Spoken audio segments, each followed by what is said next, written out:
Hi guys, कैसे हैं आप सभी। आई होप बहुत अच्छे होंगे। और मैं एडवोकेट रेखा सिन्हा आप सबका वेलकम करती हूं अपने यूट्यूब चैनल पे। और हम जो पढ़ रहे थे, हम हिंदू मैरिज एक्ट पढ़ रहे थे। सेक्शन 1 से 14 यानी सेक्शन 1 से 14 तक हम ऑलरेडी पढ़ चुके हैं। और आज जो हमारा सेक्शन है वो है सेक्शन 15। ठीक है, तो सेक्शन 14 में एक बार आपको रिपीट करा देती हूँ। सेक्शन 14 हमारा ये कह रहा था कि हम तलाक कब फाइल कर सकते हैं कोर्ट में। तो सेक्शन 14 ने बताया कि हम तलाक जब फाइल कर सकते हैं जब हमारी शादी को 1 साल पूरा हो चुका हो। ठीक है, लेकिन साथ के साथ हमें सेक्शन 14 ने हमें ये भी सॉल्यूशन दिया, ये भी एक प्रोवाइडेड कराया कि अगर आपके साथ आपका पक्षकार आपसे अच्छा व्यवहार नहीं कर रहा है और व्यवहार इतना ज़्यादा गलत है कि वो सहना मुश्किल हो गया है, तो आप विवाह के 1 वर्ष पूरे होने से पहले भी विवाह विच्छेद की डिक्री के लिए पिटीशन फाइल कर सकते हैं। यानी कि तलाक के लिए आप तलाक की डिक्री के लिए आप पिटीशन आवेदन दाखिल कर सकते हैं। ठीक है, अब आता है सेक्शन 15। तो सेक्शन 15 क्या कहता है, देखिए 13 में तलाक का आधार बता दिया, 14 में बता दिया कि आप कब तलाक के लिए केस फाइल कर सकते हैं। अब 15 क्या कहता है, तलाक हो गया लेकिन अब शादी कब कर सकते हैं, तो धारा 15 आपको ये बताता है। तो धारा 15 कहता है कि कब विवाह विच्छेद प्राप्त व्यक्ति पुनः विवाह कर सकेगा। देखिए इसमें व्यक्ति आया है, तो व्यक्ति शब्द का मतलब पुरुष और स्त्री दोनों से है। ठीक है, ये नहीं है कि व्यक्ति का मतलब खाली पुरुष है या स्त्री, नहीं, व्यक्ति का मतलब दोनों से है। ठीक है, पुरुष और स्त्री दोनों। अब हम एक्ट को देखते हैं। जबकि विवाह विच्छेद की डिक्री द्वारा विवाह विघटित कर दिया गया हो, यानी कि जो आपका तलाक हुआ है, ठीक है, आपका जो तलाक हुआ है वो डिक्री द्वारा हुआ है। यानी ये नहीं कि आपने बाहर गए और आपने समझौता कर लिया और आपने कहा जी हमारा तलाक हो गया, नहीं। कोर्ट ने आपका जो विवाह खत्म किया है, जो विवाह को, जो मैरिज को डिसॉल्व किया है, वो तलाक की डिक्री के द्वारा हुआ हो, यानी कोर्ट के ऑर्डर के द्वारा, जिस ऑर्डर पे कोर्ट ने डिक्री पारित की है, ठीक है, उसके द्वारा हुआ हो। उसके अलावा ये कहता है कि अब देखिए तलाक की डिग्री मिल गई तो उसका मतलब ये नहीं है कि आज डिग्री मिली कल आप शादी कर लोगे, नहीं। आपको जो अपील में जाने का समय है उसके लिए आपको रुकना पड़ेगा, और वो समय कितना है, 3 महीने है। तो कोड ये कहता है कि अगर अपील, ये नहीं, सेक्शन ये कह रहा है आपका, सॉरी, कि अगर उस बंदे के पास, यानी जिसके अगेंस्ट डिक्री पास हुई है, अगर उसके पास अपील में जाने का अधिकार खत्म हो गया है, तब आप दूसरी शादी कर सकते हैं। अगर वो अपील में गया लेकिन उसकी अपील खारिज हो गई, आप तब दूसरी शादी कर सकते हैं। या फिर वो अपील में गया ही नहीं और उसका जो समय था वो खत्म हो गया, ठीक है, आप तब कर सकते हैं। और समय कितना बताया मैंने, 90 दिन। यानी कि जो अपोजिट पार्टी है, जो जिसके अगेंस्ट डिक्री पास हुई है, उसको 90 दिन का समय दिया जाता है कि वो अपील में जाए अगर उसे कुछ इस डिक्री से दिक्कत है तो। अच्छा, एक चीज़ और, ये जो तलाक की डिक्री होती है वो म्यूचुअल डाइवोर्स की नहीं होती है, सहमति वाले तलाक की नहीं है। ये जो डिक्री है ये उस तलाक से है जो 13(1) यानी 13(1) और 13(2) के तहत, यानी 13(1) जिसमें पुरुष और स्त्री दोनों को राइट दिए गए, पति पत्नी दोनों को दिए गए हैं, और 13(2) जिसमें सिर्फ महिला को दिए गए हैं तलाक के आधार। उन आधारों पर जो डिक्री मिलती है तलाक की, ये उसका है, ठीक है, उसके अगेंस्ट अपील जाती है। म्यूचुअल डाइवोर्स के अगेंस्ट अपील नहीं जाएगी क्योंकि वो तो सहमति से हुआ है। उसके लिए आप अपील में कैसे जा सकते हो, आप दोनों तैयार हुए तभी तो तलाक हुआ। लेकिन जो 13(1) है और 13(2) जो है, उसमें जो तलाक होता है उसमें एक पार्टी एग्री होती है, दूसरी पार्टी एग्री नहीं होती, तो उसमें हमेशा एक पार्टी के फेवर में होता है डिक्री और दूसरे पार्टी के अगेंस्ट होती है डिक्री। ठीक है, तो जिस पार्टी के अगेंस्ट हुई है उसको अपील में जाने का राइट है, और वो कितना है, उसको 90 दिन का है।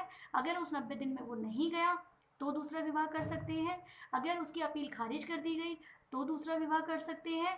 और यदि आप दोनों के बीच एक समझौता हो गया, मतलब देखिए अपील में गया, यानी या तो समझौता हो गया, वो अपील में नहीं गया, अभी समझौता हो गया, लिखित में आप लोग का समझौता हो गया, आपने शादी, आप दूसरा विवाह कर सकते हैं।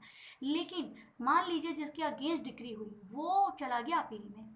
अपील में जाने के बाद उसको लगा कि यार मैं क्यों केस लड़ रहा हूँ, मुझे नहीं लड़ना, हो गया जैसा है ठीक है, निचली अदालत ने हमें मेरी शादी खत्म करा दी, तलाक की डिक्री दे दी, चलो कोई दिक्कत नहीं है। वाइफ से उसने कहा ठीक है जी मुझे कोई प्रॉब्लम नहीं है और मैं एग्री हूँ, हम अलग अलग शादी कर लेते हैं, कोई दिक्कत नहीं है, ठीक है।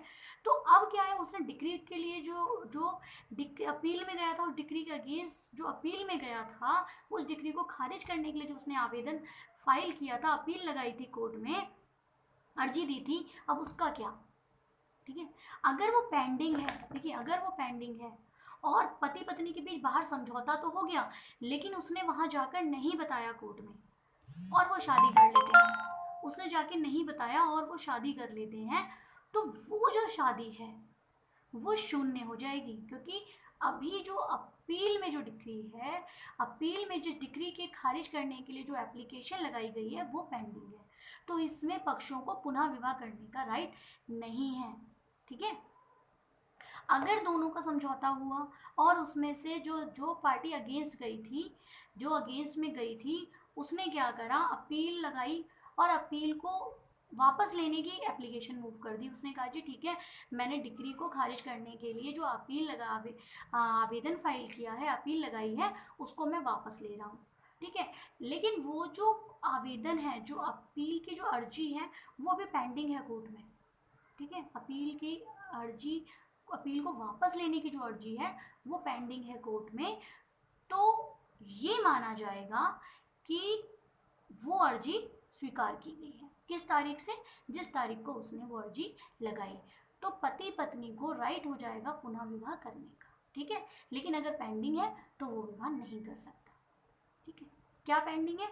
अगर अपील की अर्जी पेंडिंग है, अपील पेंडिंग है, तो वो शादी नहीं कर सकता, लेकिन अपील को वापस लेने का अगर उसने एप्लीकेशन लगा दी है तो वो शादी कर सकता है, क्योंकि सुप्रीम कोर्ट ने अपने केस में कहा, एक वाद में कहा गया कि अगर पति या पत्नी ने जो डिक्री, तलाक की डिक्री के अगेंस्ट गए हैं कोर्ट में, उन्होंने अपील वापस लेने की अगर कोई अर्जी लगा दी है, तो ये माना जाएगा कि उनको अब ये केस आगे नहीं चलाना है।